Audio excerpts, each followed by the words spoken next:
Because at the end of the day, ang makakapagsabi lang that magaling tayo at the best yung service na binigay natin is our clients. No? Pwede mo siyang side hustle if you wanna make it full-time, pwede. So, ang daming nabibigyan ng employment ng events industry natin. But kung ang makeup artist may trial makeup, di Ah. ba? Before, para makita mo parang, okay, kaya ba niya i-transform yung sarili ko? I-enhance lang ba? So, may mga ganun, di ba? So, po pwede yun. So, parang sa atin din, as host, parang ikaw, kailangan muna nilang, like, marinig yung timbre ng boses mo. Di ba? Parang,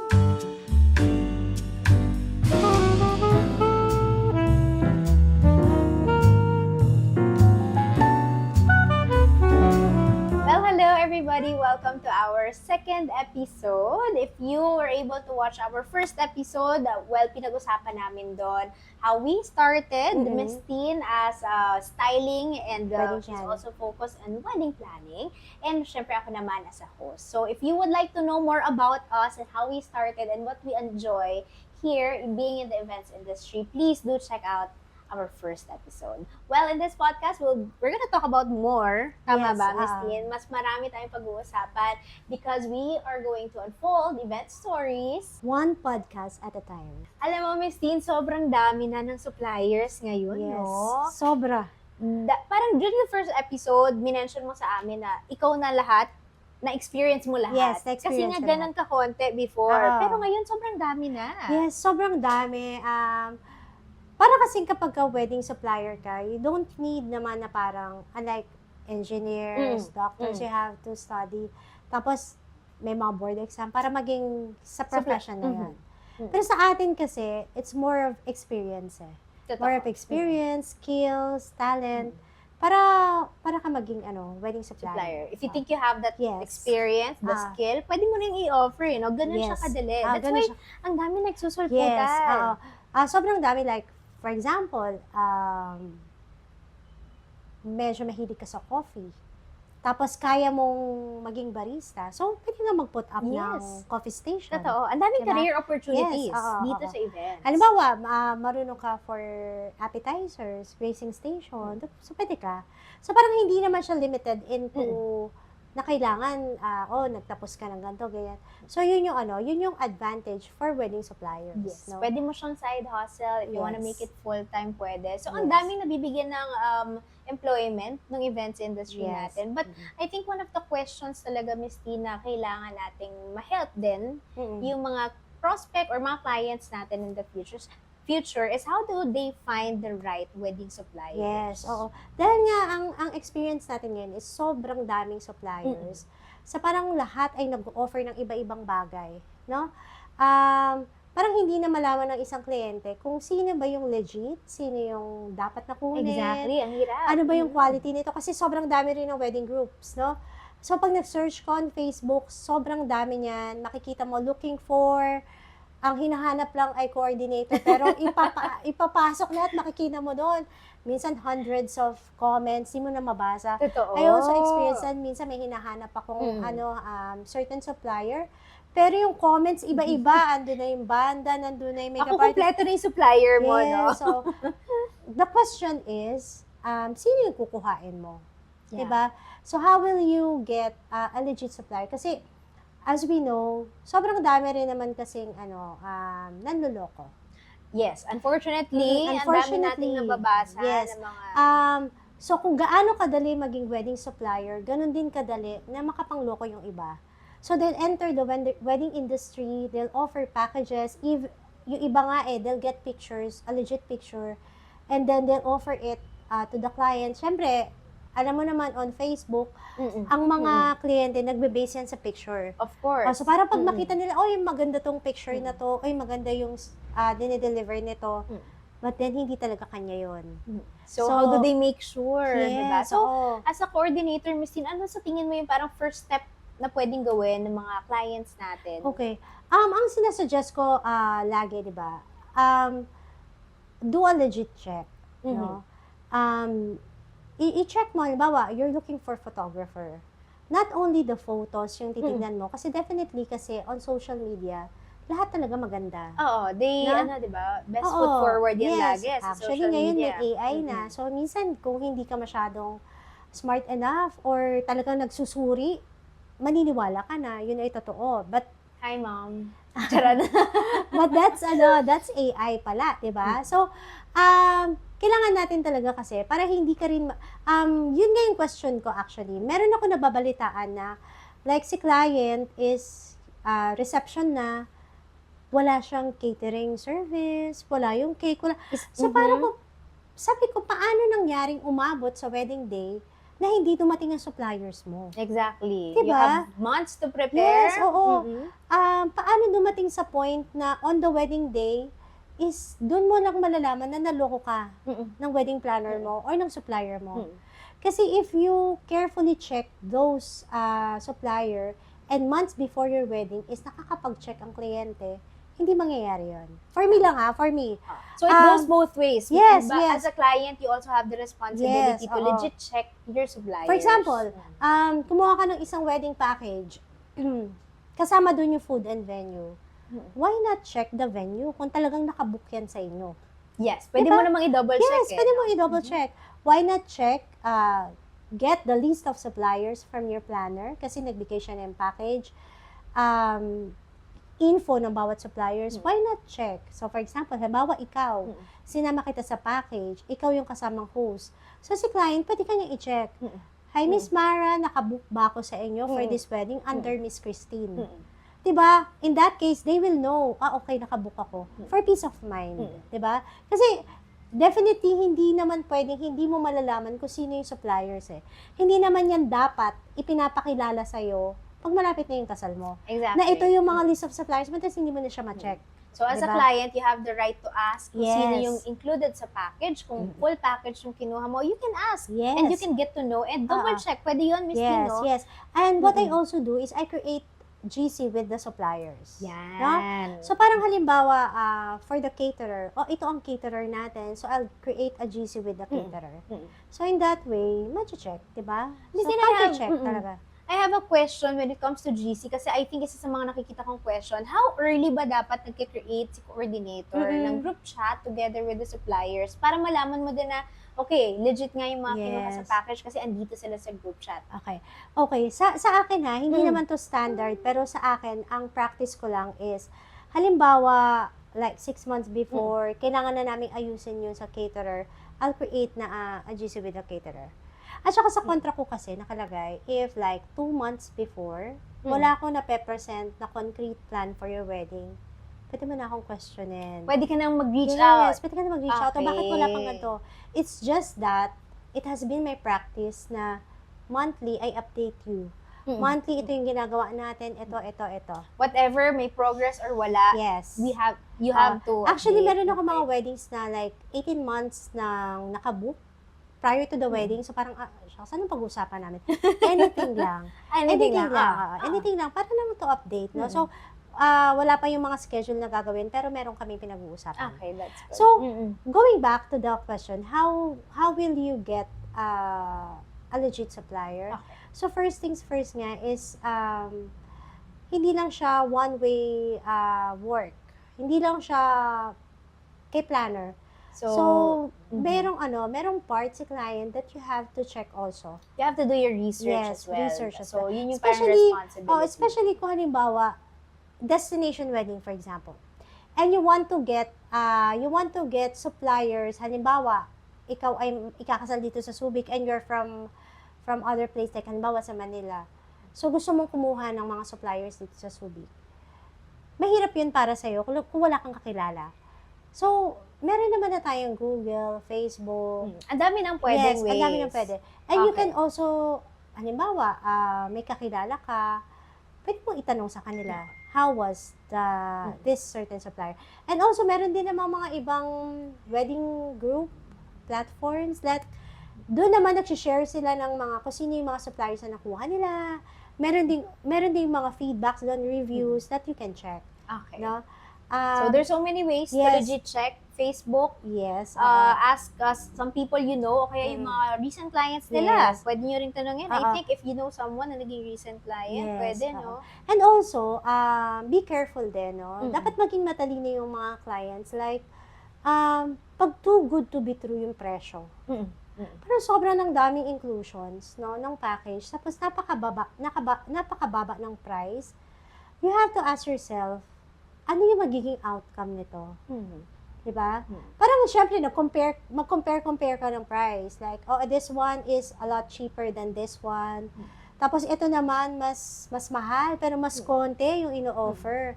So you have to weigh na parang, ano ba, tama ba to? Sobrang baba nito. Gusto mo ngang makamura, pero magsasuffer yung quality ng wedding mo. Diba? So, it would be nice also, no, na kung may comparison ka. Yes, dapat. And I think makakakuha ka ng maraming comparison if you inquire into different suppliers. At the same time, if you join wedding expos. Yes. Diba? Tama Kasi yun. dun mo din makikita na legit yung mga supplier if they participate wedding expos. Kasi hindi naman mag-effort din ng supplier to join expos like that if hindi naman sila totoong supplier. Tama. Also, yung iba kasi, like, for example, we have clients from abroad. Minsan meron nag-a-ask sa akin na, can I have your business permit? Ganyan. May mga ganun na nangyayari, ha. And, syempre, kung ikaw naman ay meron at legit, you can send them. Yes. Diba? So, I do send. For peace of mind. Diba? Tapos, halimbawa, nasa abroad sila, meron kayong family member na nandito sa Pilipinas, imi-meet ko sila. Okay. To make them feel secure din with you. Totoo. Mahirap kasi mag-work na parang nararamdaman mo na in doubt yung client. Kasi parang hindi siya sure, ganyan. So, mahirap yon. So, dapat, nami-meet natin yung relative. Kung wala man sila dito. Yes, wala sila dito. Ang ganun ang madalas kong ginagawa. Before booking, I want to establish muna yung trust. Exactly. Very important. Yun yung sobrang importante. Napakadali pong mag-work sa isang client, sa isang wedding, kung may trust yung client sa'yo. Madali in a sense na ma-execute mo ng maayos yung planning pa lang and execution. Diba? Ganun. Parang ganun din naman sa diba? Sa hosting. Yes. Mararamdaman mo kapag parang in doubt sa'yo yung, diba? Totoo. So, as client, if you feel comfortable with your supplier, from there, I think you can make a decision na. Pero kung sa first part pa lang, in doubt ka na with your supplier, then try to look for others na medyo mas comfortable ka. Kasi I think, kailangan may trust kayo sa isa't isa because you'll be working for months together, di ba, before the wedding day. So that's the first part on how to find the right suppliers, legit checking. The next thing, Miss Teen, ano yung parang feeling mo, second step, I think, napag-usapan natin before, na clients can meet you in person. Ito sinuggest niya sa akin din talaga personally. To have a check muna with the supplier. If yun nga, vibe check if you will be comfortable with each other. Pwede naman yun. No commitment naman yun usually, Miss Tino. Kasi I think the clients are kind of scared. Hala, baka kailangan mag-book na ako. Yun yung isa sa mga worry ng clients. But as a supplier, Miss Tin, tingin mo okay lang yun na walang commitment tayo na pinapromise sa client during a vibe check? Maganda yung vibe check, no? Ako, kadalasan naman kasi sa akin, as wedding planner, nakakausap mo muna talaga si client prior to booking. Okay. Kasi, first things first is, gagawa ako ng package niya. Diba? Or i-discuss ko muna. Kasi, diba, parang during inquiry, i-discuss ko sa kanya, ano ba yung wedding planning na mangyayari. So, gano'n. Kasi, syempre, dapat malaman niya yun bago ka i-book. So, ngayon, kaming dalawa, ay nagkakaroon kami ng, what do you call that? Nasisense namin sa isa't isa na, okay, okay tong client na to. Kasi actually to be honest, kung merong mga supplier na parang hindi natin gusto, as client hindi natin siya gusto kasi hindi natin nakuha yung vibe na gusto natin. Meron din on our part.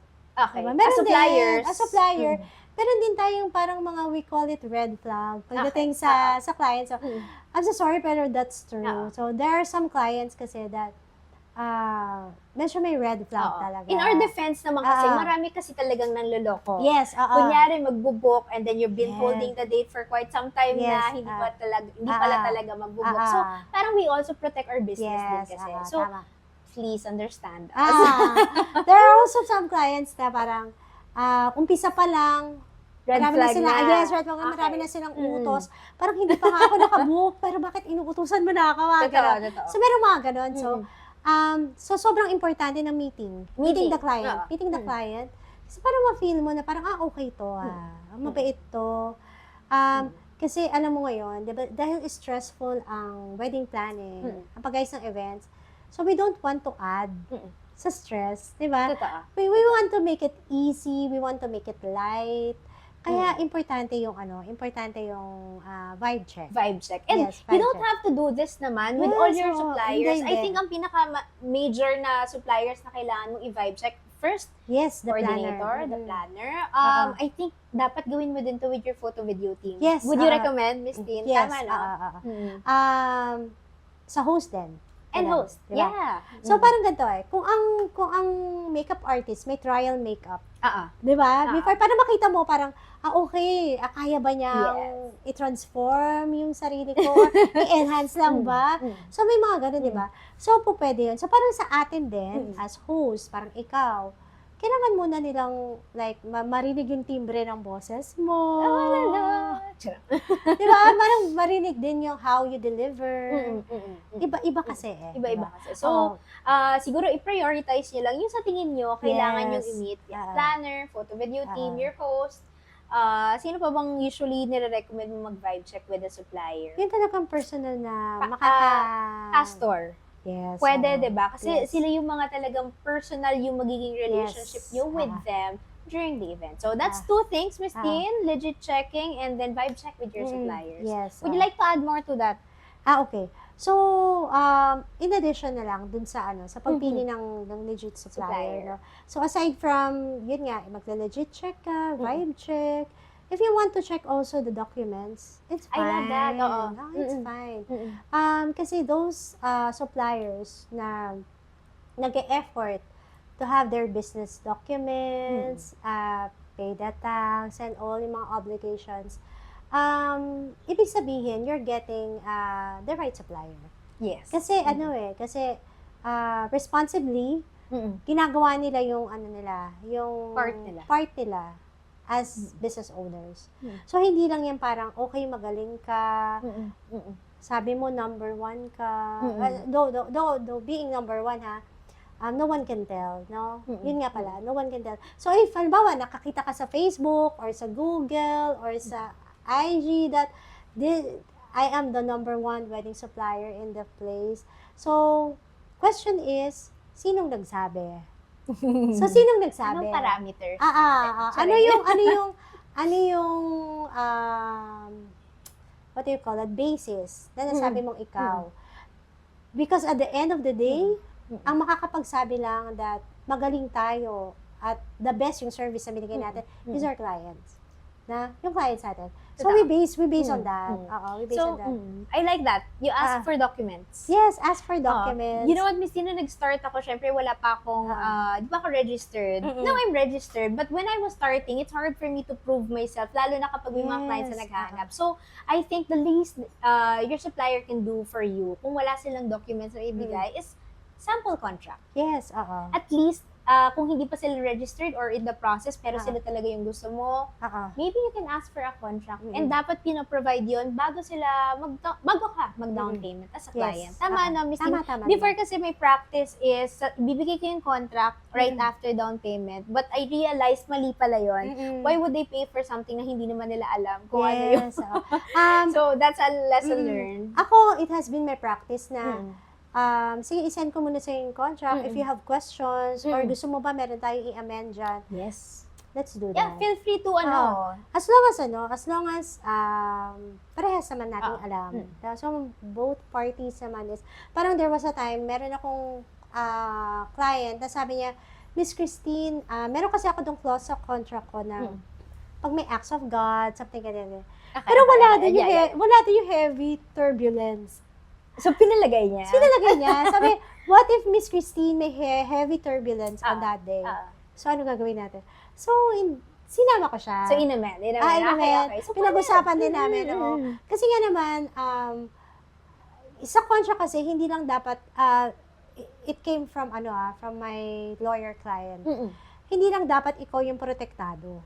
Hindi lang tayo as Both wedding side. supplier. Dapat yung kliyente mo ay protektado din ng kontrata. Hindi lang one side. No? So, dapat parehas kayo. Yeah. So, yun. That's nice. So, suggestion, before booking a supplier, do your part. Do your part as a client. Kaso medyo mahirap ito dun sa sa malapit na yung kasal. Yes. Like 2 months, meron pa 1 month before, kasi meron don't 2 have weeks enough before. time to do your research. So, para dun sa mga para dun sa mga malapit na yung kasal, siguro ang isa lang sa pwede mong magawa is to legit check the planner. If you get a planner. Yun na yung main. And then pag okay yan, okay yung mga supplier na isasuggest yan. Nakukuha. You can let the planner do everything for you as long as you trust the planner fully. Yun naman yan. So, I hope we're able to give you some tips on how to find the right suppliers. If you would like us to talk more about it, or if you guys have other suggestions, please let us know. Thank you, Miss Tin. Thank you rin, Miss Mara. Dami natin natutunan today. See you guys. Bye. On the next one.